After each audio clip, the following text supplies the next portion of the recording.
Hi guys, tara tuki ka montata mo Porac, Pampanga. Maaga nga tayong gumising ngayon dahil may mahalaga tayong pupuntahan dito sa Porac, Pampanga. Kasama nga pala natin ngayon si Sungsung of course at mga kaibigan nating TikTokeries at JIL family na din. Dahil may charity event tayo para sa mga katutubong Aita natin. Nakamotor lang kami nung araw na yan kahit trick na trick ang araw for the tiis ang person. At nakarating na nga kami dito sa Barangay Planas para kitain yung mga bata dito. At sobrang sarap lang sa pakiramdam dahil nakasama kami dito sa charity event na to guys. At pagdating nga namin dito, nagsimula nang magbaba ng gamit yung mga kasama natin at mag-setup na din. At sobrang saya nga ng puso namin dahil hindi namin in-expect na ganito karami yung mag-a-attend ng mga bata. At yung makita mo lang talaga sila na sobrang excited at masaya sa mga gagawin, talagang hindi mo mararamdaman yung pagod. Lalo na nung nagkakantahan na at marinig mo silang kumanta, grabe kabisadong kabisado nila.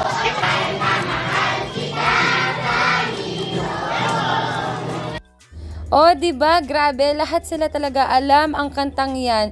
Grabe, sobrang enjoy yung araw na 'yan talaga. At ayun, pagkatapos naman ng kantahan at worship, nagpa-games naman tayo dito. At namigay din tayo ng mga snacks at mga school supplies para sa mga bata. At syempre, hindi mangyayari to kung wala yung mga tumulong sa atin, ang mga TikTok family, TikTok Kapampangan at JIL family, lalong-lalo na kay Madam Betchay. Ayun na nga, natapos na ang event ng may tuwa sa mga batang to. Salamat ng marami sa inyo. God bless. Sana nag-enjoy kayo sa video na to. Thank you. Bye!